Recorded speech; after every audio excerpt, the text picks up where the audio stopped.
Amerika Washington vaqt gezisi Xitoy armiyasining miyani kontrol qilish quroli to'g'risida xatarlik tadqiqot ilib berayotganligini o'tirib qo'ydi.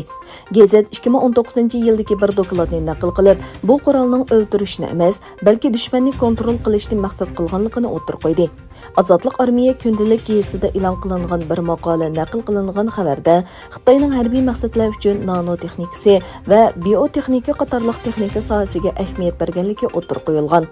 Amerika Savdo ishlari ministri Gina Raymondo gazetning ziyoratini qabul qilganda Beijing hukumatining bu qarorlarni chet elliklarga o'chmanlik qilish, shundaqla Uyg'ur va boshqa osonliq millat to'piga qarshi ishlatiladiganligini bayon qildi. Tayvan prezidenti yىڭۋېن Xitoyning o'z davlatiga qarshi kuch ishlatishni to'xtatishi kerakligini o'tirib qo'ydi.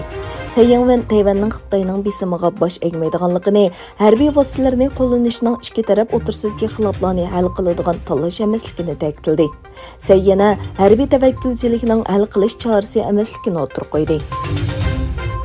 Germaniya hukumatining bayonotchisi Xibresret Yevropa komitetining yadro energiyasini yeshil energiya deb qarash haqidagi fikrni qabul qilmaydiganligini, Germaniya hukumatining yadroni energiyasini yeshil energiya deb baholash masalasini o'z ichida muzokara qiladiganligini bildirdi. Xitoyning tashqi qarzi 2021-yil 9-oyning oxirlari 2 trillion 700 milliard dollarga yetib borgan.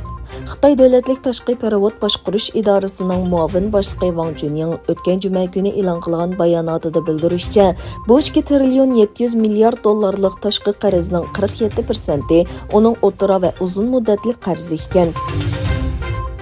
Taliban vaqtliq hukumatining bayonotchisi Zabihullah Mujohid o'zining ijtimoiy aloqa to'g'rida bergan bayonotida Rossiya savdogarlarining poytaxt Kabulda Taliban hukumatining muavin bosh ministri Abdulsalom Hanifi bilan ko'rishganligini aytdi.